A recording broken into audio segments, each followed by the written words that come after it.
This is Knee Deep in the Dead, a novel by Dafyddab, Hugh, and Linaweaver, based on the game Doom. Chapter 1. I didn't miss Earth, but I sure as hell hated Mars. Sitting in a dingy mess hall on Phobos, one of the two tiny Martian moons, seemed like a nice compromise. Ordinarily, the CO, Major Boyd, would have handed me over to the Jaguars for trial. But the day after, Weems gave the fateful order that bought him a mouthful of fist from yours truly. The 15th received orders to answer a distress call from Phobos. Fox Company was due to rotate back to the world anyway. Boyd decided to mail us to Mars. They poured me onto the transport, along with the rest of Fox. Plenty of time to fry my butt after we figured out what the hell the UAC miners were squawking about this time.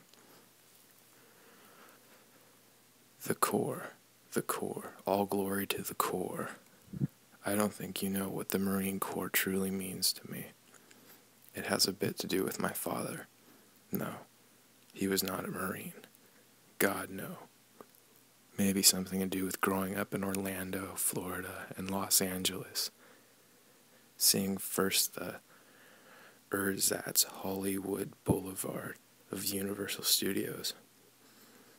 Then the even phonier real thing out west. Glitter and tinsel, but what was real?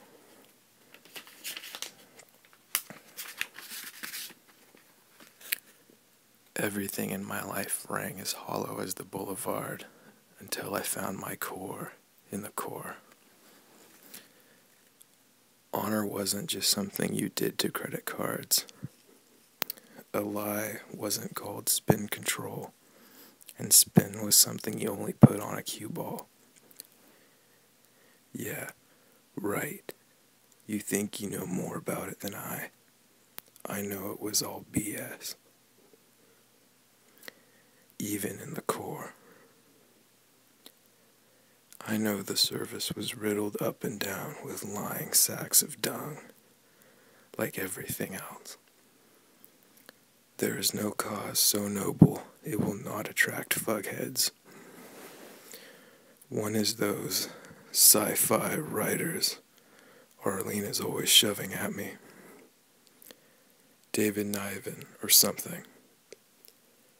But god damn it, at least we say the word honor without laughing. At least we have a code.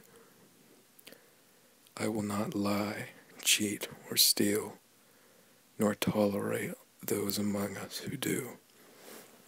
Even if individuals don't always live up to it, at least it's there to reach for. Even if our grasp falls far short, at least decency has a legal definition. Right there in the Universal Code of Military Justice. At least respect means more than leaving the other guy's graffiti alone. At least we do more crap by 6 a.m. than most of you civilians do all day. At least the Corps is the Corps. Semper Fidelis, damn it. We know who we are and why we are. Do you?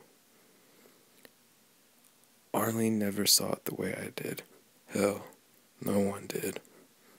I was a majority of one. But you can't understand me unless you understand this much. There is a place in the world where decent men walk the streets, where water flows uphill, where miracles happen behind enemy lines and without air support, and where a guy, boy or girl, will stand on the wall that divides you people from the barbarians at the gate, take a bullet, and shoot back at the son of a bitch what fired it. Unless you've been there, you'll never know. I want to take you there. The long trip to Mars was dull, and the little voice in the back of my head had plenty of time to ask whether I would do anything different if given the chance. I had to honestly answer no. Funny thing is, I always hoped I'd go to space one day, but not like this. My idea was to be on a deep space exploratory ship, pushing out beyond the bounds of the known solar system. But when I scored only a 60 on the MIL Space App test, the chances of me receiving a deep space assignment ranged somewhere between infinitesimal and forget it. The big surprise was that the one right uppercut to the concrete jaw of Lieutenant Weems opened my path to the stars. Not only would I do it over again, I'd still enjoy it. I stared at the two men whose job was to guard me, and had a strange feeling of unreality. "Want some coffee?" one of them asked with something that sounded like actual concern. His thin face reminded me of one of the monks. "Yeah," I said. "Black, if you don't mind." He smiled. We'd run out of cream back in Kafiristan, and when he hopped up to Phobos, the supply situation was no improvement. The guard's name was Ron. The other guard's name was Ron too. I called him Ron too, but they didn't see the humor in it. We didn't talk much. It seemed a little insulting only having two Marines protecting such a dangerous type as yours truly. But the other men were busy figuring out what had gone wrong on Phobos. After we upshipped to Mars base, we sat for a solid day, trying to find out why the UAC miners on Phobos had sent a distress call, and why they didn't answer now. In the Marines, you spend eternity so bored you'd look forward to your own court-martial as a break in the tedium. Then an unexpected danger with huge jagged edges comes rolling over all the set routines, a reminder that the universe is a dangerous place. The last message we received from Phobos was, "Things coming from the gate." When something that serious hits the fan, boredom is returned to its proper place as a luxury. The court-martial of a corporal was deemed less important than a potential threat to Mars, and not important at all compared to an immediate threat to the profits of the Union Aerospace Corporation. With a ringing cry of, "Sounds like they're smoking something up there," Lieutenant Weems boldly led his men into the transport. At first I thought I'd be left behind on Mars base, but either Weems thought I might prove useful to have along, or else he just didn't want a loose end. I volunteered to go along. Sometimes I'm not very bright. Major Boyd did his best to brief us by video feed, under the obvious handicap of complete ignorance. He made the best of it. We were issued pressure suits in case we had to leave the immediate vicinity of the gate. You couldn't stay very long outside the pressure zone, and couldn't stay very long outside. You'd get mighty cold, mighty fast. But at least the suits gave you a fighting chance to get to a shipboard zone before you were sucking vacuum. I was pleased to be issued a suit.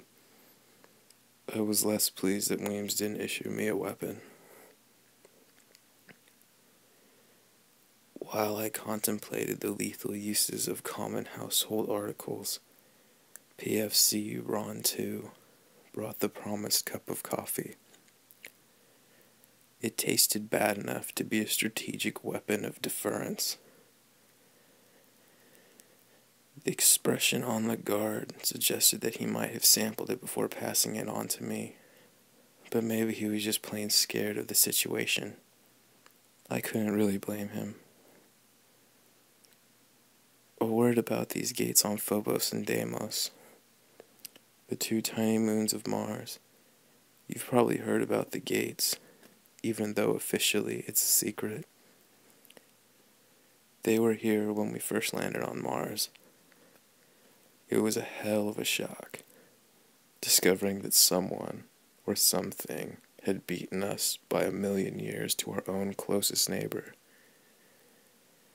It was long before I joined up, of course, but I can only imagine the panic at the Pentagon when we found ancient and wholly artificial structures on Phobos, despite the complete lack of any form of life on Mars.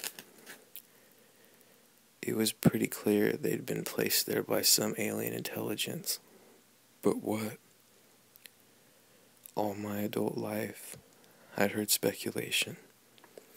All the usual UFO culprits, reticulans, men in black, ancient Martians. That was the most popular theory.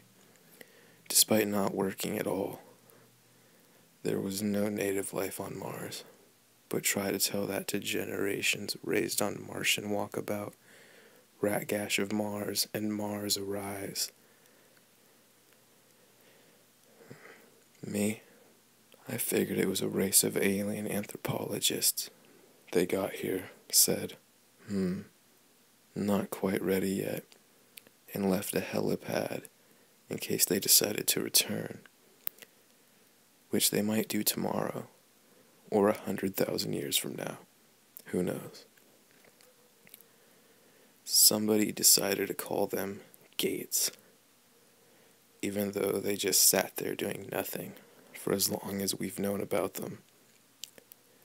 But surrounding them was a zone of about half Earth normal gravitation, on a moon whose normal gravity is just this side of zero. In addition to the big inert gates, there were also small pads scattered here and there that instantly transported a person from point A to point B within the area, evidently without harm. Teleporters, if you will. I had heard about them, but never seen one. Damned if you'd ever get me into one either. When the United Aerospace Corporation bribed enough congressmen for the exclusive contract to mine Phobos and Deimos, they built their facilities around the gates, taking advantage of the artificial gravity. Except for those parts of the operation that wanted low gravity, which they built outside the pressure zones. After the big reorganization, the Corps got the task of guarding the gates. Well, it looked as though the big gates weren't quite as so inert as we all thought. Once we landed on Phobos, the gunny dropped me and my 2 guards at the abandoned airbase depot in the western pressure zone, anti-spinwards, and took the rest of Fox Company onto the UAC facilities. Weems in tow to reestablish contact and secure the situation. All my friends went with Weems, leaving me with the 2 Rons for company. The Phobos facility is built like a gigantic underground cone, extending many hundreds of meters into the rock. There are a bunch of levels, I'm not even sure how many. 8, 9. The whole thing is built in the center of the solar system's largest strip mine, which would be terrible for the Phobos ecology. Except that Phobos doesn't have an ecology, of course. It's an airless moon of ice and rock. The facility was on the opposite hemisphere from the base. Big deal. The entire moon is only about 25 kilometers in diameter. You can walk from one pole to the other, except most of it is disturbingly close to 0 G, outside the pressure zones. We had the radio on in the mess hall, and were periodically picking up messages from Weems weasels. We'd about given up hope of hearing anything from the UAC guys who used to be on Phobos, as I sipped the scalding wake-up call, wondering who I could sue if I burned my tongue. I couldn't help but scrutinize the two Rons. Neither gave the impression of being on top of the situation. They kept glancing at the closed cafeteria doors, at the radio, at each other. They weren't paying much attention to their prisoner. They were also having the same conversation every 20 minutes or so. It generally started like this. "What do you think's happening?" one would ask the other.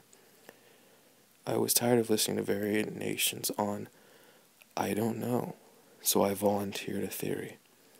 Somehow the gates turned on, and whoever built them decided the UAC was trespassing. Maybe they were wiped out. "But who attacked us?" asked Ron 1. Funny. I never thought of Union Aerospace as part of us. "They said monsters were coming through the gate," said Ron 2, with the same sense of surprise he displayed the other half-dozen times. "They said things," I corrected. Neither heard me. Things are monsters. I had faith in Arlene and the rest of the guys.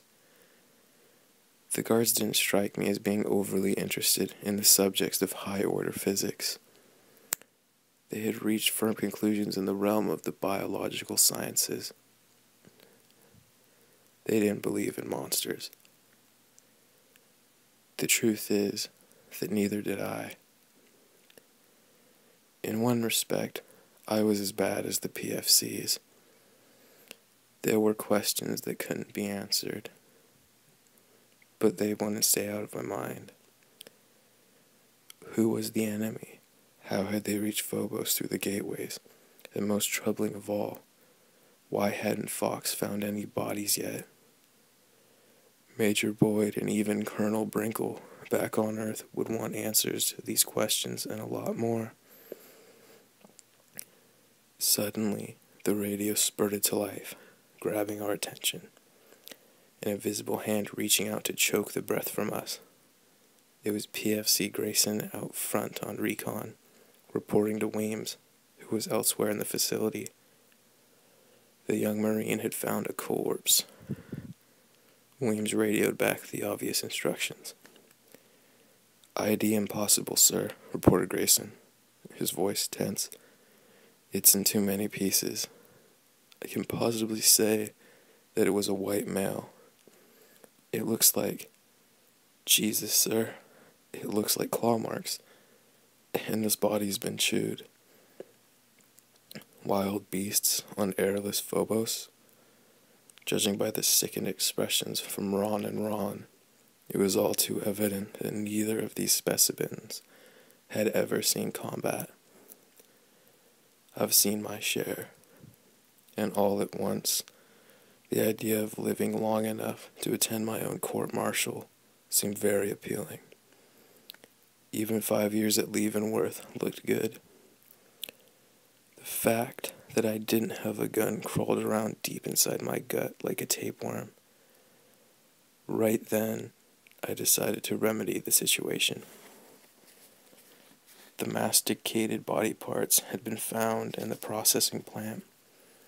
We heard Weems over the radio issuing orders to converge on that point when a burst of static interfered with the reception. When Grayson's voice came in again, it was loud and clear. Up until that moment, the universe still made some kind of sense to me. Of all the military scenarios running through my mind, none prepared me for what happened next. "Jesus Christ, it's not human," shouted Grayson. "Too big, shaped all wrong, humanoid, red eyes." While Grayson was providing this fragmentary report, he punctuated his description with bursts from his rifle. Before he could become more coherent, we heard an inarticulate roar of an animal from whatever he was shooting.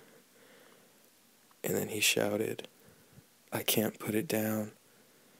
The next scream we heard was fully human. My whole body went cold. Jesus. Arlene was down there. "Keep cool. Keep your head. She's a Marine, damn it." One of the Rons looked like he was about to throw up. "Okay," I said. "This has gone on long enough. We know we're in this together. Give me a gun and let's make some plans." If Arlene were being shot at, God damn it, I intended to shoot back. The honor of the Corps was at stake, not to mention my best buddy's life. The radio was reduced to background noise for the moment as Weems the Weasel tried to control the situation. The nervous looks exchanged between the dynamic duo in the mess hall made me wonder about training that completely destroys initiative. On the brink of death, all the wrongs it cared about was going by the book, even if that book printed their own obituaries in flaming letters. One finally generated the initiative to say, "We can't give you a weapon." I tried again. Staying alive is the objective here. We've all got buddies down there. They don't court-martial the dead. You can't help anyone or defend anything if you're dead. Now give me a piece. If either of them had shown a glimmer of intelligence or guts, I wouldn't have taken the next step. But they insisted on being idiots. Jesus Christ, as the Godfather said, there are men who go through life begging to be killed.